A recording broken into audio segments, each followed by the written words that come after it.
some people do not have vacation etiquette, or they're narcissistic. They don't give a damn what they do, or they weren't raised right. They are delusional to things that can occur.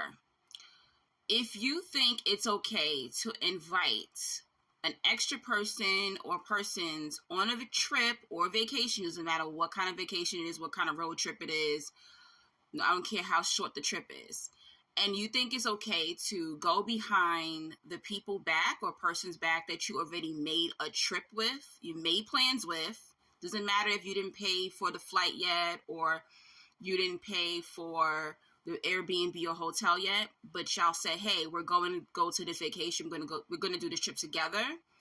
And you go behind their back and you invite total strangers they've never met. They never broke bread with this person. They don't even know how this person looks, maybe. Maybe they only saw them on social media. They don't know anything about this person. It's disrespectful. The appropriate thing to do is the people that you already made plans with to take this trip with is to go to them and say, hey, how do you feel if I invite my lover, my friend, my family member, my extra friends on this trip? Now, if they say they don't feel comfortable with this, don't get upset. All right? You can say, hey, you know what? I don't want to go anymore. But to try to pressure these individuals or individual in trying to go on a trip, a vacation where people spend hundreds or thousands of dollars to take trips, to go on vacation, it's inappropriate. It's disrespectful and it's narcissistic if you go behind their back and you already invited a whole nother set of people. And also to expect that this person or the persons, you want them to do activities with total strangers who they don't know. You want them to share an Airbnb or hotel room with people who they don't know. They don't know if this person or persons are criminals, they're thieves, they're perverts, they're assholes. They don't know these individuals.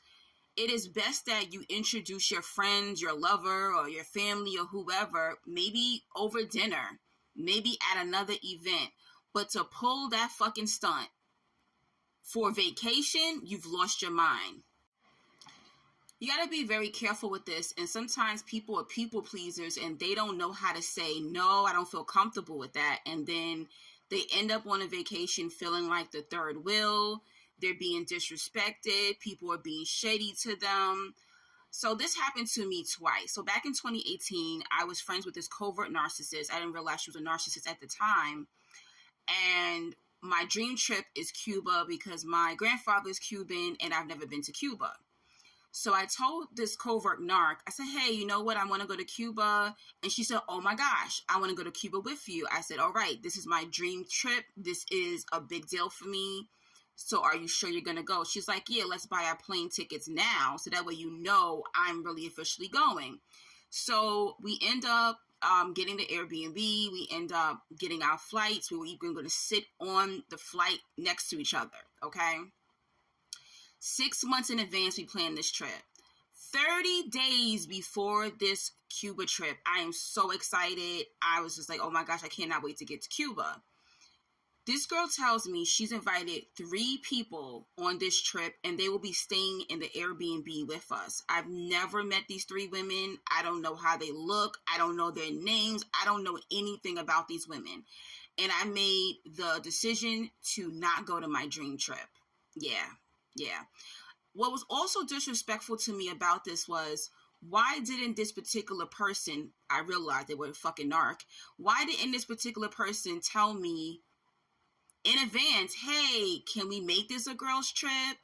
How about you invite some of your friends so you can feel comfortable? She didn't even give me that option. She thought because it was 30 days before the trip that I wouldn't back out. And she told everyone like, oh, I was being difficult and how I bailed out on the trip.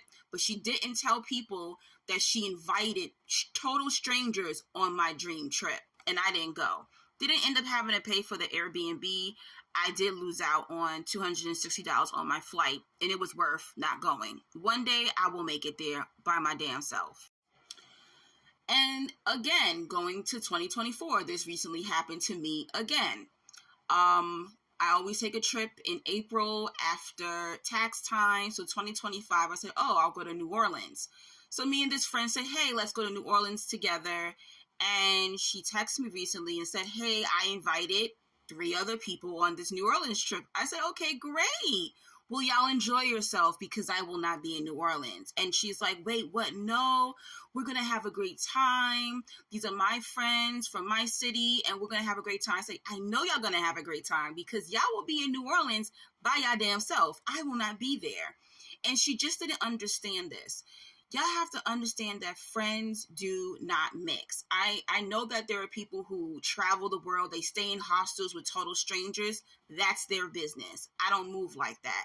And I asked this friend, hey, let me ask you something. How do women normally react to me?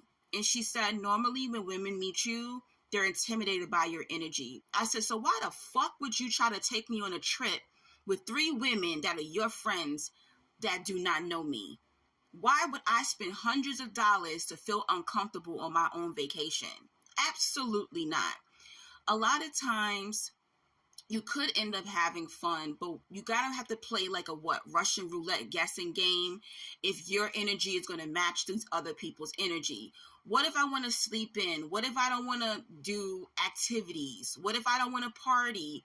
You know, when you mix in these individuals together, you're putting your other set of friends in a predicament to where they have to be mindful of what they say, how their facial expressions are. They're not going to feel comfortable talking about their business. No one goes on a trip having to tiptoe around who they are. You go on a trip to relax, to have fun, to recharge. So if anybody has done this to you, I suggest you still go on a trip, go by yourself or take somebody else so you can feel comfortable, or don't go at all. You're not about to Shanquilla me. God, rest that woman's soul in peace. Don't let any type of crazy incident happen to you while you're on vacations.